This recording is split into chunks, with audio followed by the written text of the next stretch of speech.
thing in your harpo. Yeah, that's a cultural reference I don't understand.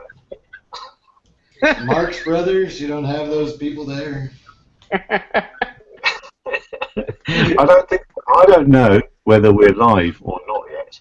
I'm guessing we are. If so, then we haven't got a formal name for whatever discussion we're going to have here. But I'm very happy to be joined by Gene Robinson, Jonathan Ruprecht, and I'm never really sure about Patrick Egan, but I guess I've got to mention his name. Part 107 is coming back in this month, perhaps all held in the RPA world. I don't know. But let's see. So let's just talk through a few things that we've been tossing around our email between ourselves. So I'm going to go straight in and say, Jonathan, do you think that Part 107 is going to change the culture? Yeah, I think that the culture of the industry is going to change. So looking back about 2 years ago, September 2014, when the first 333s came out, there was only a handful of people with 333s. Primarily, everyone did not have 333s, so it was primarily 99% of everyone hated the FAA's guts, and they saw no real benefit to do the 333s. As time went on, everyone started grabbing the 333s, and then it was kind of interesting to see how the cultural mentality changed. How one day the guy would be poo-pooing the FAA and saying how this was the dumbest thing ever, and then what happens the next day when they get their exemption was that, oh, I am fully 100% compliant. You should hire only FAA, certified operators. So as more and more people started piling onto the 333 bandwagon, they were trying to use that 333 as an advantage to pick up more and more clients. Well, as 107 comes in now, I think the same thing will happen, where you will have a fairly large saturation of the market. That will be heavily saturated with people that have a 107 remote pilot certificate or a small UAS rating on top of their Part 61 certificate. So at a certain point here, it's going to switch over to manned aviation because everybody's going to jump on board. And so that's going to be an interesting shift from the hobby, toy, recreational, bro kind of, or professional kind of mentality over into aviation. So they'll be kind of like the core aviation Part 61ers, and then there might be like a fringe group around that, kind of like a concentric ring, where the 107 guys that are only 107 would hang on the outside, and then you'll have like the non-compliance outside of that. But I think more and more there'll be a cultural change where people will start focusing on, let's be compliant. It is not cool to be not safe. It's cool to be compliant, and I think that's what's going to happen as more and more people pile on the bandwagon. What's your thoughts on that, Patrick? Well, I definitely think changes are already afoot with 107. I don't know if this is like kind of the, let's say, lull before the storm or what it is, but as I had laid out or kind of talked about before this came out, I think that there were people, and I'm going to call them smart people, who thought that 107 would contain provisions for flying beyond visual line of sight. Not happening. People are saying the FAA screwed this deal up. You'll never be able to make any money, or I shouldn't say you'll never be able to make money. It'll be hard to make money in this field, and there are easier businesses or industries to go make money at. The compliance thing is going to be interesting. Still remains to be seen. What we get finally, I agree with Jonathan with some of the stuff that's coming out, and people are the study guides. I've been putting out joke tweets about how I'm running a study guide. You can buy it for $4.20 or $14.99 or whatever, and you get a captain's hat and shoulder boards. But it's all on the FAA's website. We'll see what the compliance brings. It's going to. I think that the gray market economy that the drone industry has been operating in is over. So, I'll be interested to see after August 29th, the quarter that we turn, and what actually starts to transpire. And what about the rescue industry, Gene? Are they getting excited about this? Well, we certainly are. One of the things that we've always said, and I will continue to say, is that we operate under exigent circumstances. And even exigent circumstances will be outside of 107. And we feel like the certificate of authorization is not going to go away. It's going to be something that we're going to use. We'll operate under the 333 as long as it's convenient. When it's not, we'll switch to 107, and we'll do our best to be compliant on it. But I think when it all comes down to it, you're going to see more and more search organizations calling for TFRs, temporary flight restrictions, and that basically gives the responsibility of the airspace to whoever the caller is on that TFR. Just about most of the searches that we've done have been that way, and your point of contact, whoever is that incident command, can decide who goes in the air and who doesn't. And I think you're going to see more and more agencies operating under those guidelines. So when are we going to get together and create our study guide? Perhaps we can sell ours for $107. What do people need? I know people are desperate for information out there, and I'm seeing all sorts of crazy things happening. Well, actually, what's the craziest thing anyone's seen? Jonathan, what's the craziest thing you've seen so far?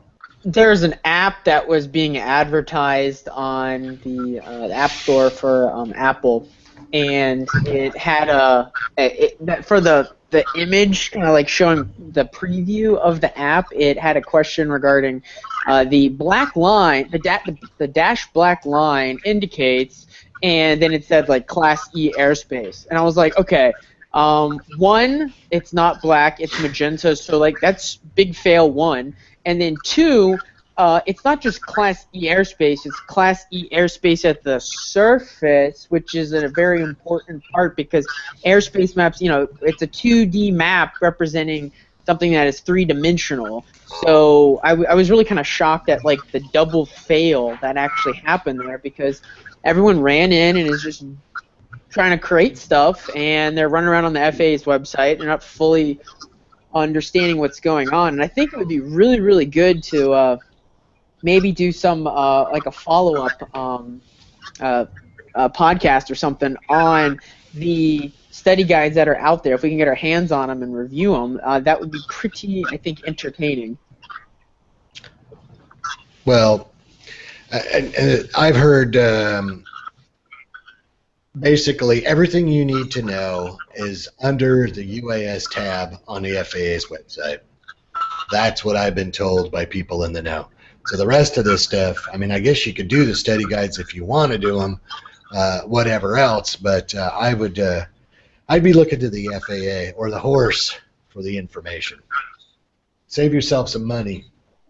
Well, there's an issue with that, and as we know, the government, even though they have the best intentions to try to get things going, I'm sure Jonathan and the other pilots out there have already taken their UAV review and their test and have passed it, much like myself.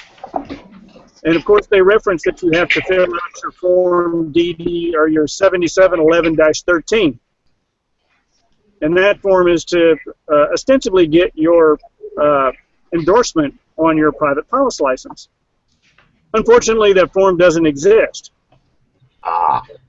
So there's going to be some catch-up involved with the FAA and those sorts of things. So I wonder, is there any idea of the number of people that are going to be there on the 30th? Sorry, Gene. No, go ahead. You're fine. I think, well, I mean, has the FAA got any hand on the numbers that will be knocked off the 1st of September with the paper in the hand ready to go?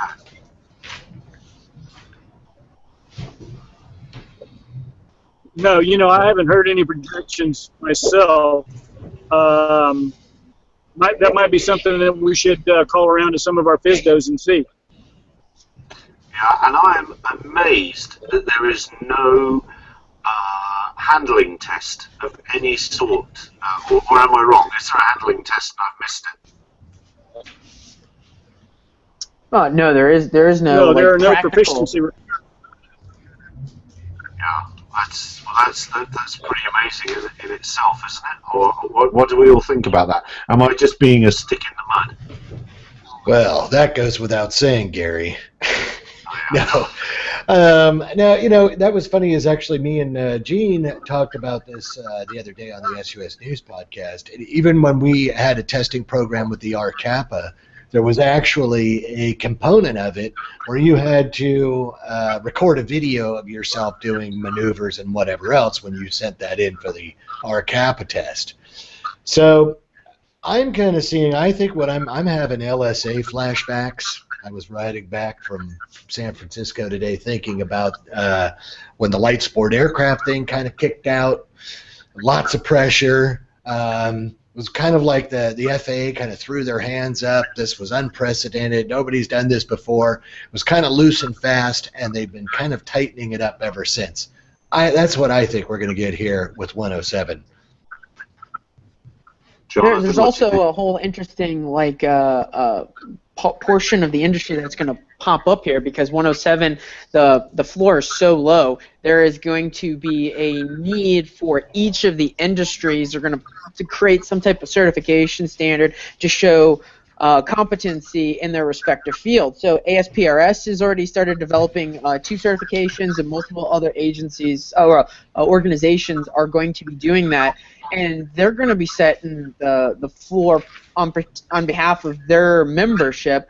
Then you're also going to have insurance at some point is going to step in and say, yeah, like there needs to be a minimum competency here, and we're not going to insure you until you do so many flights or go to a CFI and do this specific maneuvers, or I don't know, something like that little class. Then we'll sign you off and you can get coverage. I see that's where the market's going to start going here because the FAA is not going to be really wanting to regulate this. The industry, however, will come in and regulate it for either better rates, higher coverage, or just to be part of the membership. Well, I totally. Patrick. I was going to say I totally agree. These other industries, I think that's another. I mean, I have kind of been tweeting out about this. You just can't run down to the electronics store, buy a drone, and think that you're going to be an expert at high voltage power line inspections, search and rescue, map making, things like this. These are a lot of this stuff is already positions and industry, let's say, practice that you have to be certified, and then the drone's an afterthought. So I do think that these different groups are going to have to come together and come up with their best practices and whatever else. And I agree with a lot of what Jonathan said. Right. There's also a need for you need to be careful if you're a drone company going into a particular there's like a license required of some sort in that field, specifically like map making and surveying. A lot of states have some type of fine or criminal fine or civil penalty of some sort for the unlicensed surveying or cartography and stuff like that. So there are individuals that could accidentally get into this, unintentionally trying to make maps, and I have heard of that happening around the country, where there's a bunch of discussion there with the surveyors in those states as well as the large organizations, kind of trying to keep out the people who don't really know what they're doing. They go get a Phantom or an Inspire, go download Pix4D, and the next thing you know, they're out there trying to pick up, doing some volumetric analysis, or they're trying to create maps. It's the same kind of equivalent for all the drone consultants that ran in doing legal work. It's the same thing. There's the unlicensed versus the licensed, and I think that's going to be an interesting play throughout multiple sectors. Well, and it even goes down even further to the people that are buying these drones to do roof inspections. And I asked, are you a certified home inspector? Do you have errors and omissions insurance? Do you, what? I mean, do you know what you're looking for? Do you know that you could be sued? You could be liable for something that you missed? What? So I guess again, the bottom line is on that is before you're ready to cash in on the drone rush, you really, besides the FAA thing, you should be looking at some of these other certifications and the laws in your country, state, and municipality before you go out half-cocked and get yourself in trouble. Worse, become liable and get sued. Yeah, fair play. But isn't one of the first laws of the unmanned aviation business is to oversell and underdeliver?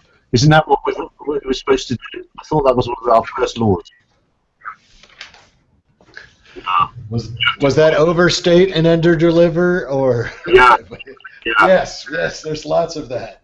And that's our first from the top on down. Yeah, we have to do that as an industry, I believe. That's what it's been looking like for a while. So we're going to get our guide out for $107, and it sounds to me like we need to then get ourselves a little school that we get cozy up to the insurance industry and make sure, we'll make some spurious claims, like a lot of people are, and we'll be able to grab our bucks that way. So how are we going to set this school up, and what promises are we going to make that we can't fulfill? Astronaut certification. Astronaut certification. I'm an expert. I started launching some model rockets when I think I was like, I forgot how many years ago, but it was like probably about 20 years ago or something. So it gives me 20 years of, like a NASA scientist rocket engineer now, at 20 years of experience, and if they come to my school, I will get them a certificate, and they will go out and be able to make money with doing astronaut training, rocket stuff. It'd be great. Well, I didn't know this, but I mean, have you considered getting into commercial space law, Jonathan? Oh yeah, I am. Since you have experience, I would just call myself an expert now. Oh yeah, I'm going to start the Commercial Space Law Coalition. I am coalescing the coalition into coalitionists, and we're going to move forward, and I'm going to represent the need. I don't really know what they need, but I'm going to represent it, and I'm going to go out, and I'm going to do it, and it's going to be awesome.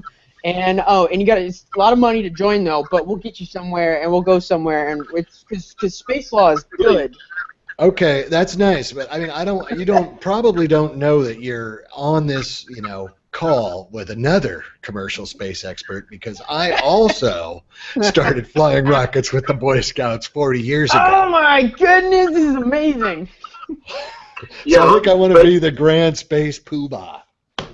But Patrick sent me a sticker from NASA, and that's on my car. So that must mean I have some sort of Martian vehicle expertise or something like that. Yes. Lunar landing. That surely must be my department. I want to be head of lunar landers, please. Yes, Gene, you're in charge of that coalition. You're in charge of that coalition. And you know what? I'll come save all you guys when you get stuck in abandoned space, Or when the check bounces, we might need someone to come pick us up. I haven't even been drinking, and I drove us well away, but there are a lot of dodgy training situations now that people that are desperate to become commercial are unfortunately being hoodwinked into.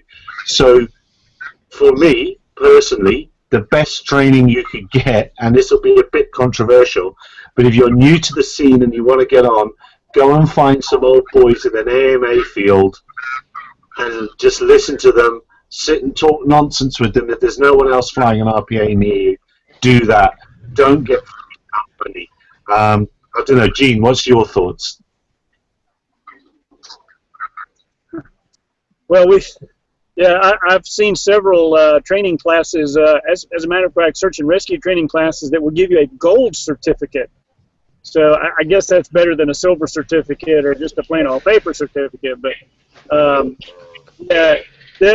the cynical salesmen have been coming out of the woodwork, just like, and it is a marketing thing. Everybody's trying to seize the market and get on it very quickly. And the whole mantra of being certified is something that is everybody sees as a moneymaker. And really, 107 has brought the wild into the Wild West at this point, because there is no moderation of it right now. It's out there waiting to be turned into law, and everybody is just going nuts over it right now because it looks pretty straightforward. You know, you look at the summary, and you know, let's go fly, go get the Phantom, and let's go start taking pictures, and that's what everybody sees it as, and it's a way to make a quick buck. It's going to be the next .com. Right, and also what's interesting in the all these guys that are putting out courses is that they always seem to advertise that they had some certified flight instructor that is teaching the course, which impliedly lets everybody know that they don't really know what they're talking about when it comes to airspace or the regs, because they're having to outsource and bring in a CFI. And I think that's also going to go over to how and how they're actually marketing their training courses to the guys wanting to take the 107 exam. I think that's a microcosm of how things are going to go on forward post 107 when everybody has the 107 certificate or the SUAS add-on. Because what's going to happen? Why would you want to hire just a straight up 107 guy when there is a private pilot, commercial pilot, flight instructor, ATP, who is going to be offering the same services? There'll always be that edge of the Part 61ers over the 107 guys. And the 107 guys, the only way they can really differentiate from that is either one, have lower prices, that's not a wise business model, or two, have better skills so as to make up for any of that perceived loss in value. I would concur with that, but I think that that's going to shake out pretty quick. I mean, as we move forward already, I mean, and I wanted to talk a little bit about this too, is how we're seeing the industry progress. And I'm, as far as like the motion picture industry, as this, let's say, skill set starts to permeate the culture there, drone guy is becoming secondary to somebody that already has been working in this industry. Somebody who might be a union member. Would you like to toss in on that, Jonathan? Oh yeah. I think that's what's going to happen. The large companies aren't going to want to just send their guys out to pasture. They're going to take some of the people that are maybe older and they repurpose them to the 107. And another, a good example here would be like linemen. That those guys have to spend years and years and years being trained to understand what they're doing. They're not just going to let an older lineman just go. They would probably keep him somehow with kind of like the drone crew to go out and do inspections. They're just going to repurpose him because the 107 certificate is so easy to obtain right now that they're just going to add people on. It's going to be viewed more or less just kind of an extra certification that you add on. So when you're figuring out your business model, you're wanting to figure out, well, is this a commoditized type of industry? Like the real estate photography industry is just going to, the bottom's just going to drop out because it's going to be like security guards, right? You do your little weekend course and you get to carry, the gun kind of equivalent. So you got to spend a little bit of money into equipment, but they just kind of go get some pictures and it comes out the other side. Or is it an industry where it's a 107 plus some other certification? And I think that's, people are going to start kind of needing to figure out that business model going forward here. And I would say one of the things I've noticed for doing this for so many years is that drones really have they're easily augment an existing business. Yep. That's how I kind of went into it. I already had customers, I already knew people, and I was just adding the drone to, let's say, my toolbox or my toolkit to go out and make money with. So many times I talk to people and they're like, oh, I spent $50,000 on equipment, I got my drone, I got my 5D, I got everything, man. Do you have customers? Well, no. But I'm going to be making movies in Hollywood, man. It's just a matter of time. I'm there. I'm going to be doing it. And I'm like, okay, good luck. Well, I think that's also part of the industry going on right now. How many of the large companies in the drone sector right now are artificially kept alive with VC money, and they have actually no customers or very little?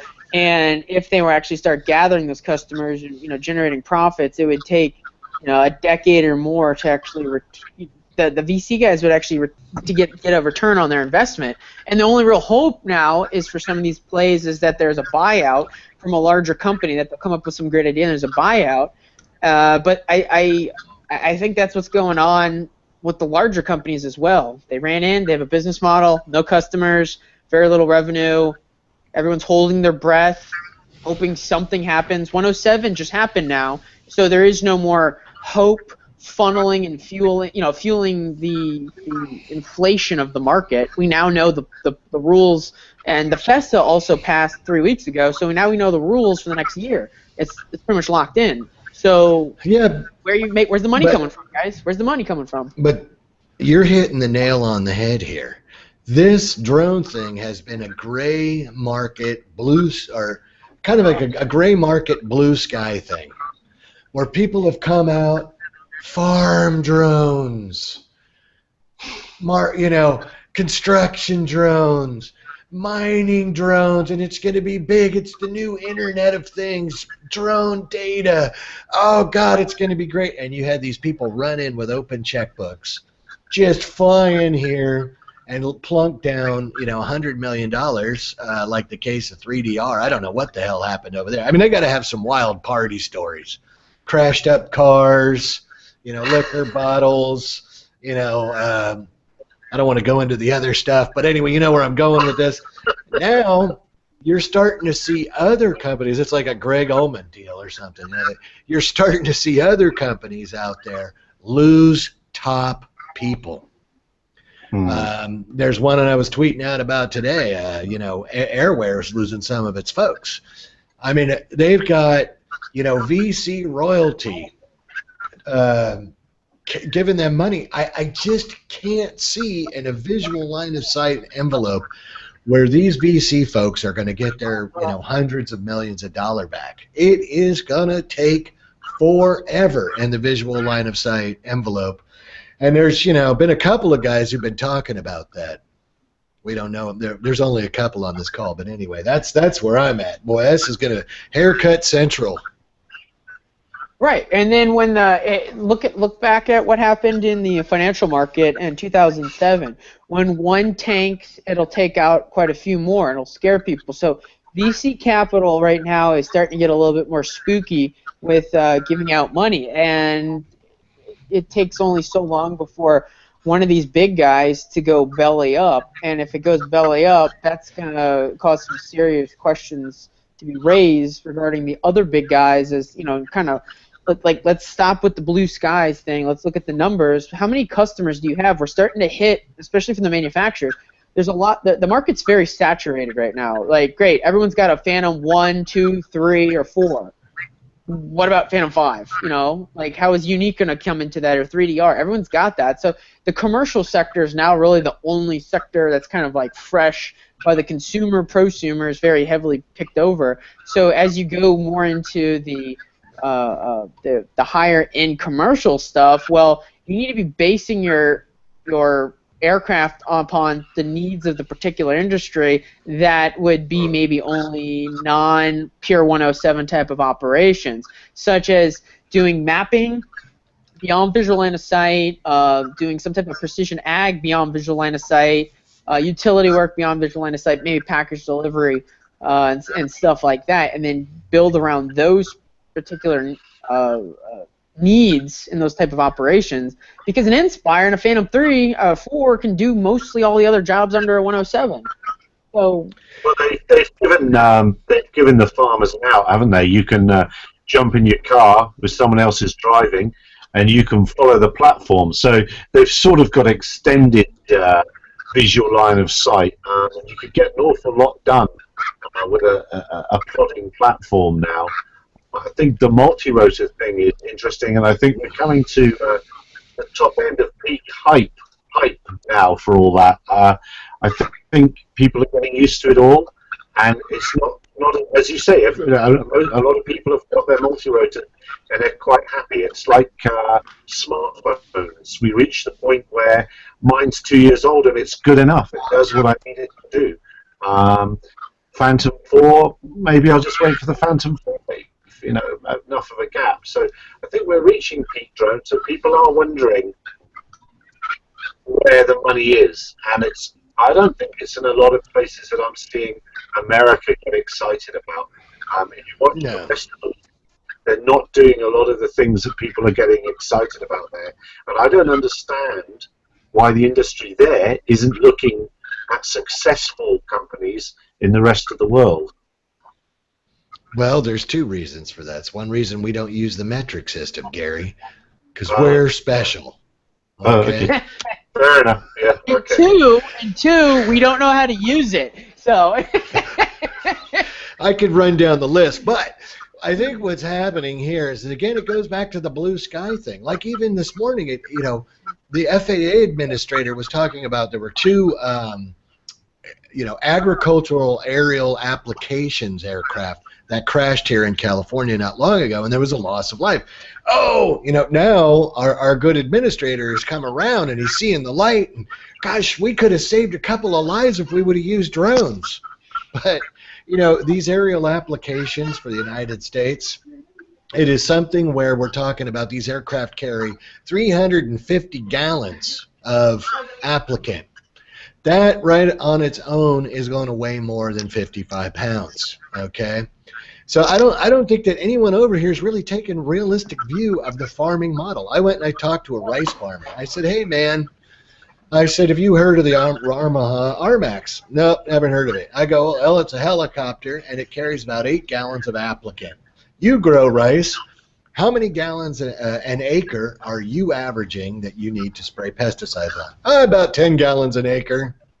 So I said, could I interest you in a $250,000 helicopter that could do almost, 4/5 of an acre? And the guy says, no, not interested. I don't think that there's a lot of crops that can support, the added cost. The farm equipment already is very smart. You get a lot of data from the equipment that's out there already. I think the drones are kind of superfluous. I think it's been a big blue sky thing. I think even the countries in Europe, the manufacturers over there think they're going to come to America and cash in. And I've been looking at the equipment that people are outfitting their drones with, and I wouldn't even call it hobby grade. It was hobby grade from 2 years ago. I don't think these combinations are going to work. So, Patrick, I think that begs the question. Excuse me? What are we going to do for a living now? I think it's time to change. What are we going to do for a living? I'm just going to still try and pontificate and make money. No. Hey, those who can't teach. Okay, so I'm going into education. And there you go. That's where the money's at. I fancied a career in drone law. Drone law would be a good one, yeah. We could interpret that for a long time. Jonathan chosen well. yeah, you can do drone law. I'm on to commercial space law and Martian law, and I'm on to some better things. Martians are people too, man. I forgot. Martians are good. Forgive me. But a lot of people have been fleeced in the 333 side of things, and it's gonna happen again. How are those companies, perhaps a brave band of brothers, how are they going to change their model to fleece people in the 107 world? They're gonna call themselves consultants of some sort, and then just Hey now.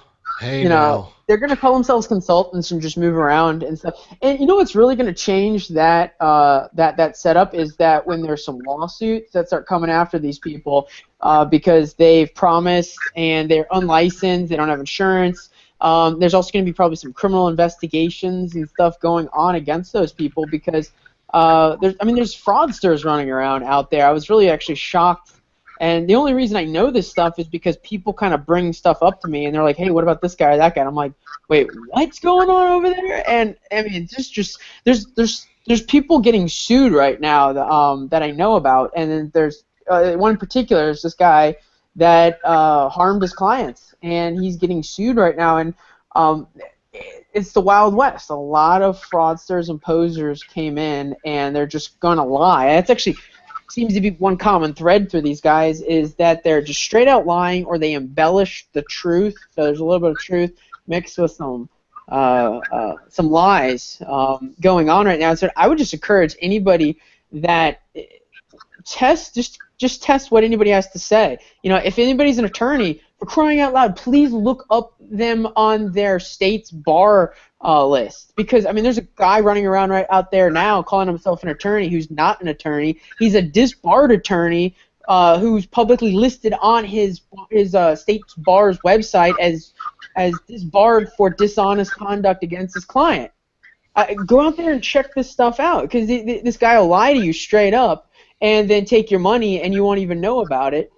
And so that's one big one right there. And then people embellish the truth about, like, oh, I'm a pilot. You know, like, really, what type of pilot are you? Are you like commercial pilot, flight instructor? Are you still current? How many hours do you have? Or are you a current flight instructor? Are you a flight instructor? Are we talking a Part 61 like FAA certificated flight instructor? Are we talking about a self-designated flight instructor? Like, I have self-proclaimed my, just like the drone industry does with expertise. They stamp it on their forehead and move on.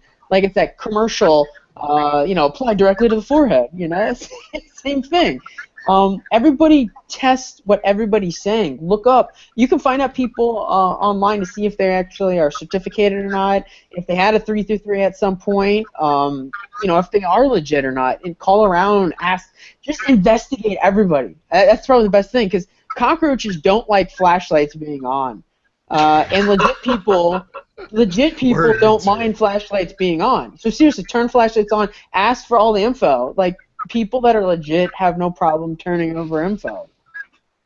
I would concur with that, but ask to see someone's credentials. And when Gene earlier asked, well, how are we going to make any money? You know what? I think that the industry is going to have a shakeout, and the charlatans are going to go bye-bye.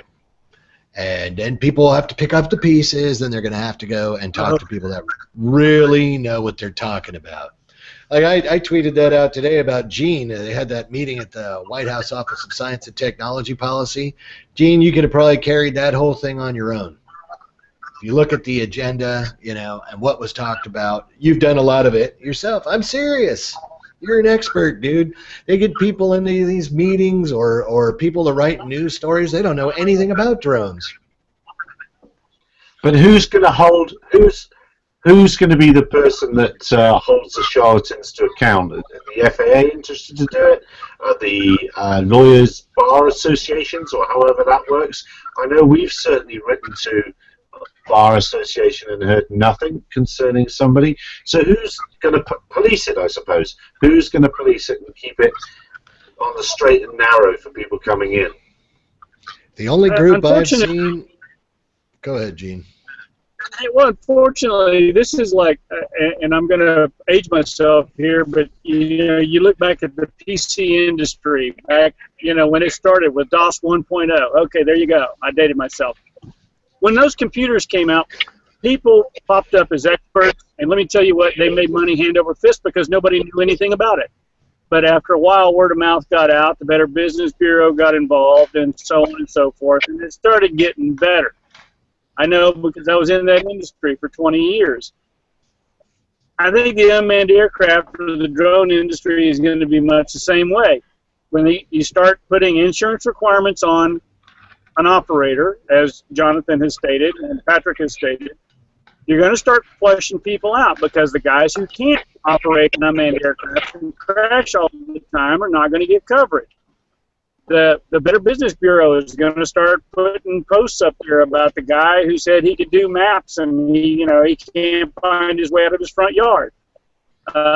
Unfortunately, for the first responders and the folks out there, there's already, I've seen already a lot of folks making bad decisions, buying equipment with tax dollars that doesn't fit their need, and it's because they either felt that they read on the internet that it was going to be okay, or somebody told them, or Bubba Joe over here has got one and it worked great, so they decided to put it on an agency level, and that sort of thing is just not going to work. So it will shake out, but again, you're going to be another one of those time-taking, laborious processes that we're going to have to endure, much like the FAA. So what year are we at now in aviation terms?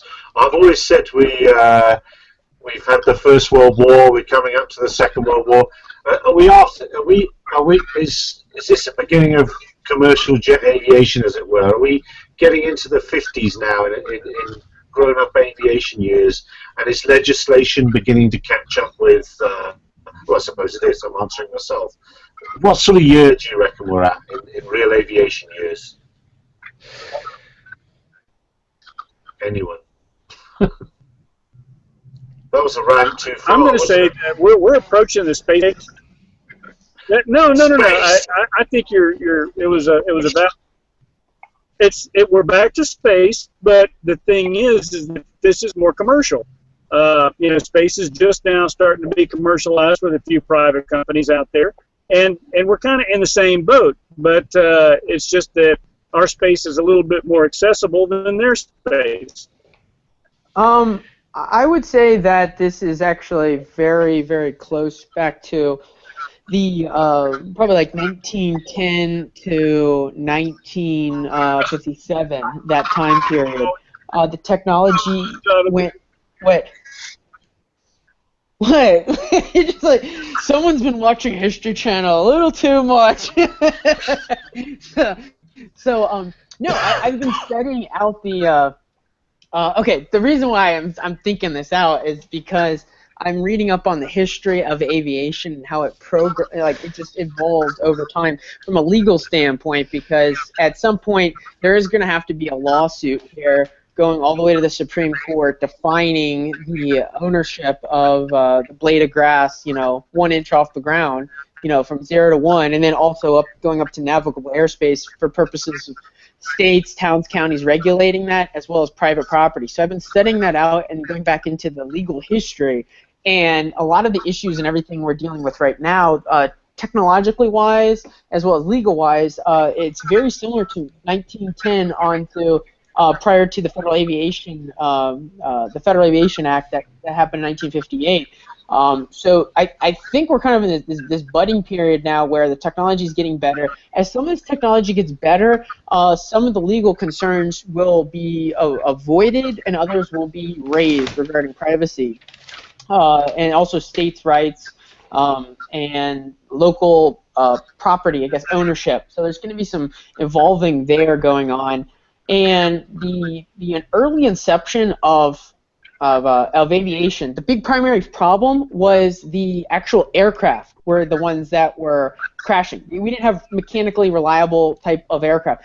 That was probably what, like 2007, 2008, right? Like 2008 onward to around like 2012 is we didn't really have that reliable aircraft. Once we got to about Phantom 2, comes out, then we have a little bit more reliable. Now we're into the Phantom 3, Phantom 4. So we're moving from beyond mechanical into more like human factors. So we're looking at the pilots that are determined, how reliable are the pilots, and do they have some best practices there? Are they doing some pre-flight planning? And then as time goes on, then we're going to move forward past that into more like into operational kind of between whoever's doing maintenance, pre-flight, and jobs and stuff like that. Similar to how, if you've studied aviation accidents, how it's really a microcosm of how accidents have happened, what's the cause, in a really short period of time. Mechanical, then it was human-related, now it's like interoperable issues where maybe two different people were operating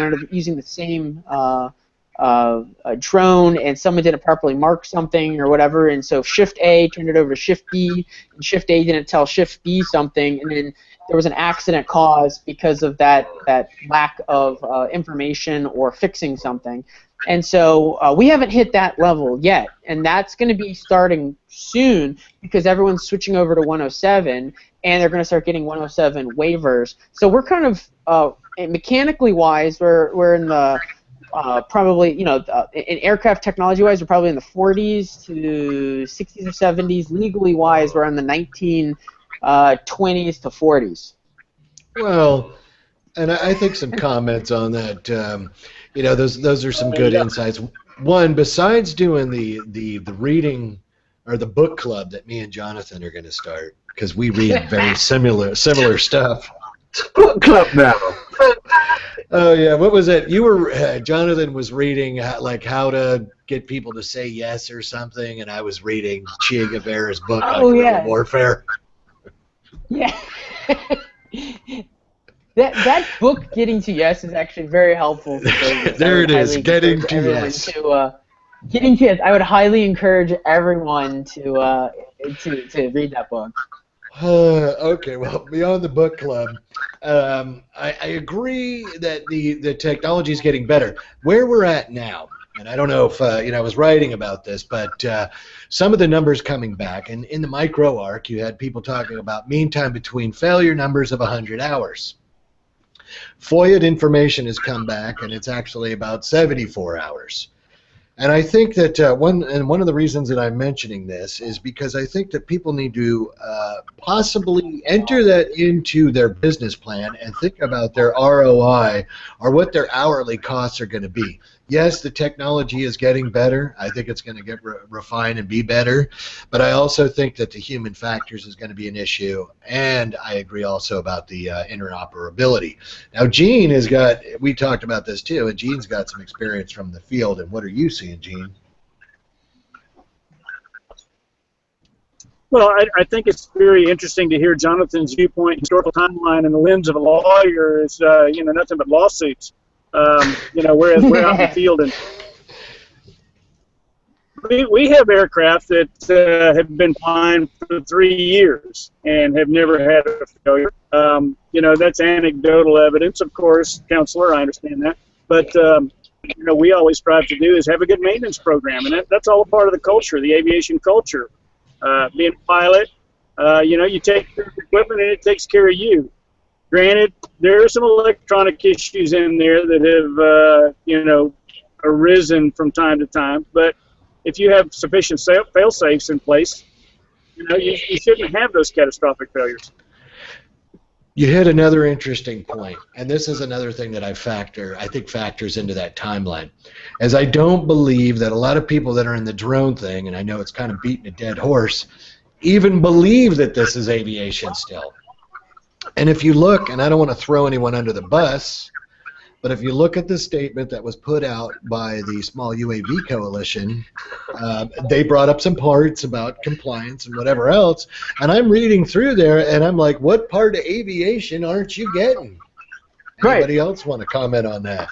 I saw that too, and I was like, well, what in the world? I was like, if you're going to try to argue for making it so easy as to somehow get a buy-in from everybody, you could get 100% buy-in rate if you would just argue, well, people don't need to do anything at all. They just go out there and make it up. I mean, really?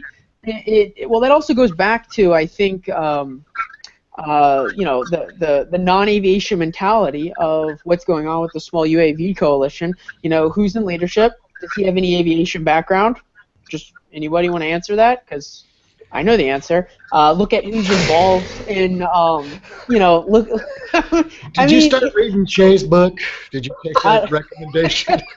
No, I've heard this stuff and heard people say the dumbest stuff online, and it shows that the people that are, a lot of people that are in the leadership of these groups and stuff do not know aviation, and they don't even know it from a basic 101 fundamental standpoint. I mean, one prime example was one attorney who was saying, oh, there's a problem with 107. We're going to have a problem implementing it because all these knowledge testing centers are going to have to be built.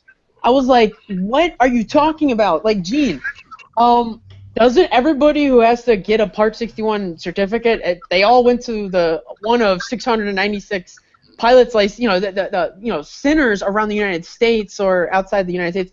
It's like, you've never done this. That just tells me you've never, ever, ever even done anything close to that. And yet individuals will get in charge of groups and go out and do this stuff, and it's really problematic, and nobody knows, from start to finish, soup to nuts, on actually how to maybe integrate this stuff, because actually nobody has any practical world experience. I mean, just like I've never actually been in space. But that's okay. Well, We'll send you. Okay. yeah. Yeah. Let's make a space mission.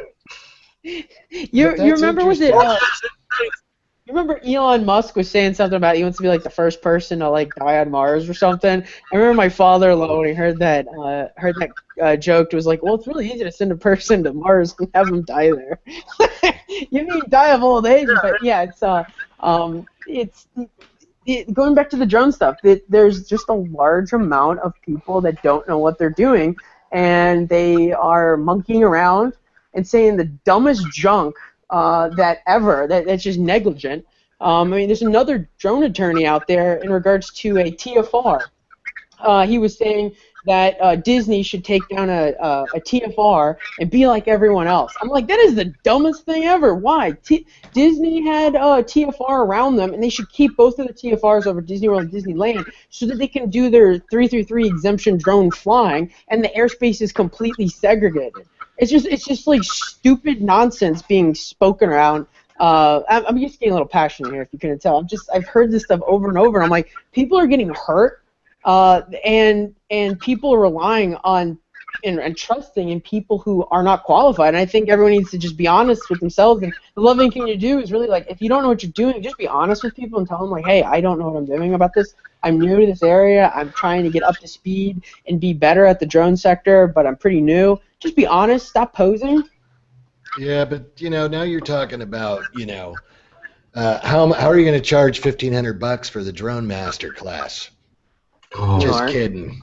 But I do want to, as you were talking about this, and Gary, I think Gary can get in here, is you were talking about some of these companies. Now, Amazon is a good one. So Amazon's been kind of stomping their feet and, shrugging their shoulders and all the rest of that, and they announced that we're going to the UK to do our drone delivery testing.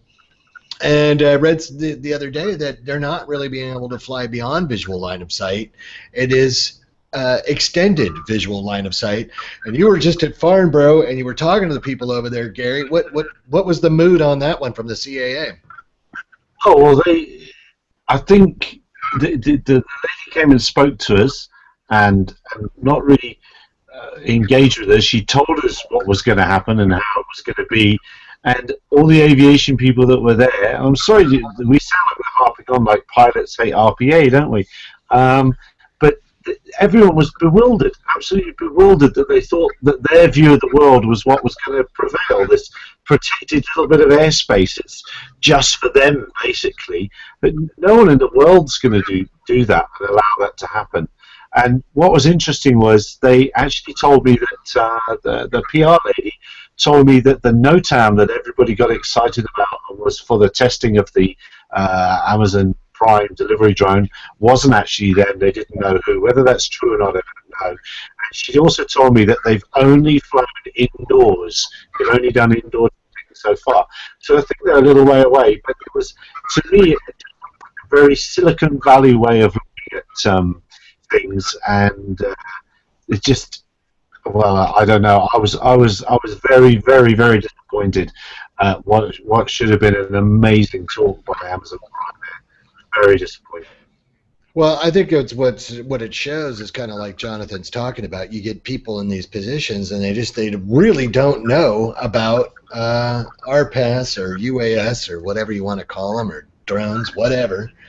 And they go along, and they kind of make it up as they go along. They've got their talking points, which I think I shared with you, the talking points I got from Amazon. I had an interesting exchange with them, and I just said, you know, was the business plan out like 20 quarters or what? What are we talking about here? Well, I've got, here in South Africa, there's a little video on our YouTube channel. I've made my drone delivery, I've helped them out. I've made a big Q code with the Latin long, and I've put it out in the field, and I've put their logos on it, and I'm still waiting for the first delivery. So I'm ready to go. We're ready to go in the field here, but no one's come yet. But I'm sure it won't be long. Well, we'll have to see on that one, but I still think that they don't get it. I will say the other thing in the 107, I was surprised that they were actually, it was like, you're not going to do drone delivery. So obviously, it's like I don't know if they pissed somebody off, they pulled an Egan and they just pissed somebody off, and they're just like, this is just not happening, or they've been spending money all over town and the ROI is not happening. They're not using the right people. People don't understand what they're trying to do. There's a disconnect there.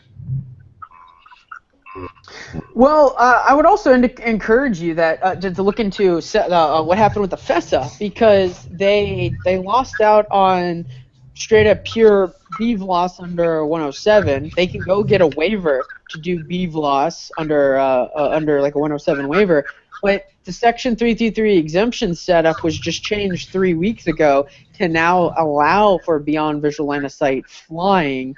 So that's kind of an interesting change up. So there was at least some success in lobbying there. Yeah, but one platform, one pilot, isn't it? Yeah, so it's not, and that business model is never going to work. It's like sending out a FedEx truck with one parcel in the back. It's just not going to work. I think it needs to be rethought. But again, that's just like my opinion, man. We had I just noticed we've had a comment from the guys at AeroWorks who said, and thanks for commenting, that not everybody. What did they say? Great comments, but in reference to testing and study guides, sure, the info on the FAA website is just the FAA rating. Some people need tutoring with certain subjects. Not everybody gets it when just reading off the website, which is true. That's very true. But I think we've got to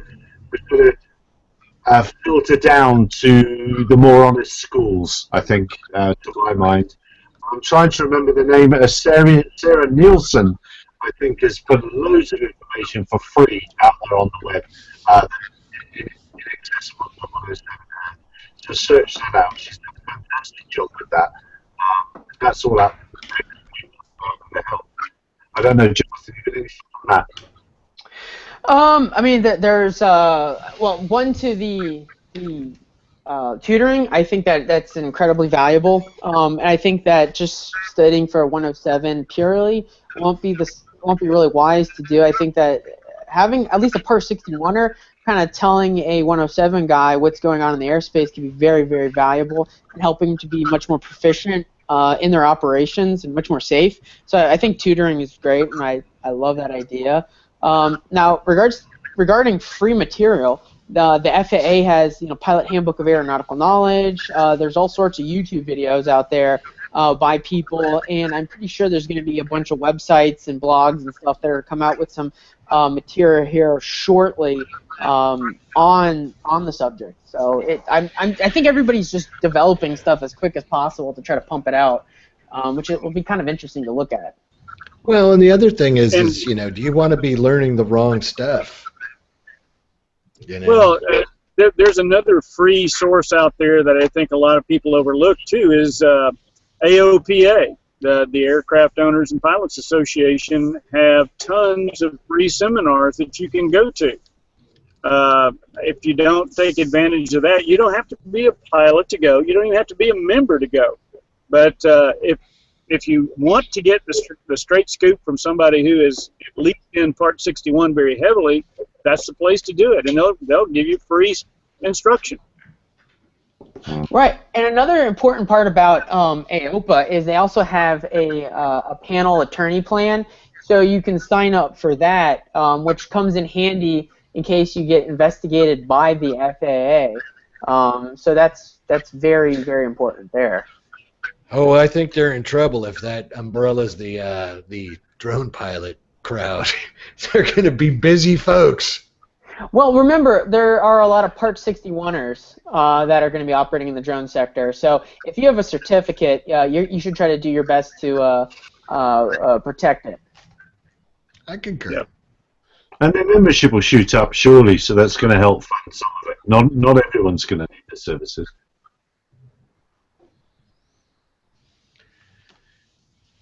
I always kill it dead, don't I? Guys, we've been talking for a long time, for an hour.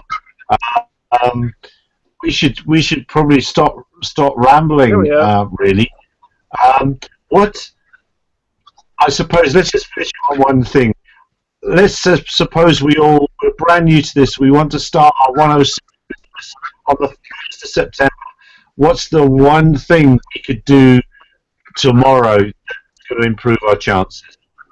I'll tell you right now. Well, two things right now. Start studying airspace and start studying Section 5 for the operating sector, the operating operations under 107. Those are the two things right now I can tell you. Okay, Patrick, what do you think? Well, I would start looking at the stuff on the FAA website. There's some other things that you might want to get educated on. Buy that FAR AIM book and start understanding that this is aviation. I get educated again. Find some customers before you decide you want to get in this business. It might be a little bit harder before you make the investment of time and money into this.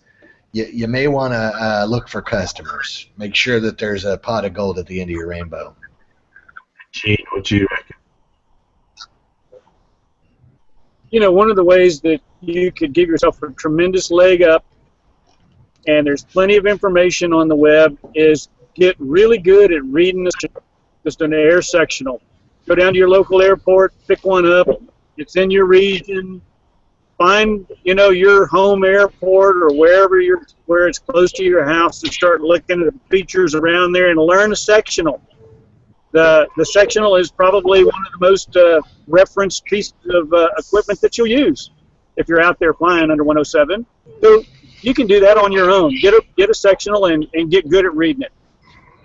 Funny enough, talking to the CAA guys at Farnborough, that was one of the things they were saying would be really great if everybody was just made to have a sectional. You get all the apps, you get all the other stuff, and your current sectional is bottom line of what the airplane is. You don't need to worry that somebody added or subtracted something or whatever. That's what the aviation authority is going to come and get you for. If they think you've broken it, it's on the sectional.